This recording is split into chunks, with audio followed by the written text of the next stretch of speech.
আমাৰ যোৱাকালি প্ৰতিযোগিতাসমূহ আছিলে আৰু আজি আমাৰ সাংস্কৃতিক অনুষ্ঠান আছে আৰু ৰন্ধন প্ৰকৰণৰ প্ৰতিযোগিতা আছিলে আৰু লগতে সাজপাৰ প্ৰতিযোগিতা আছিলে যোৱাকালি সুকলমে হৈ গ'ল আৰু আজি সাংস্কৃতিক অনুষ্ঠান চলি আছে আমাৰ দুদিনীয়া কাৰ্যসূচী আমাৰ যোৱাকালি আধুনিক গীতত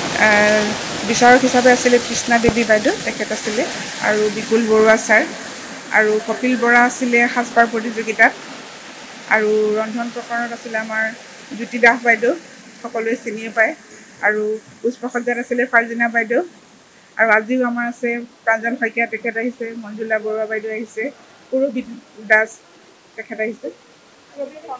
পুৰবী শৰ্মা বাইদেউ এতিয়ালৈকে আমাৰ নৃত্য গীত চলি আছে আৰু গানৰ বহুতো অনুষ্ঠান আছে ৰংঘৰ আমাৰ এটা প্ৰথমতে ফেচবুক গ্ৰুপ হিচাপে আৰম্ভ কৰিছিলোঁ তাৰপিছত লাহে লাহে আমি এতিয়া যোৱা বছৰ আমি এটা NGO ষ্টাৰ্ট কৰিছোঁ আমি এতিয়া সামাজিক বিভিন্ন কাম কাজতে ৰংঘৰৰ জৰিয়তে আগবাঢ়িছোঁ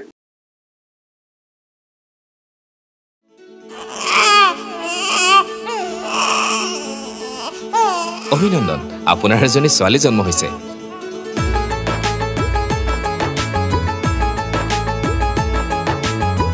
লাহি পাহি এজনী পৰি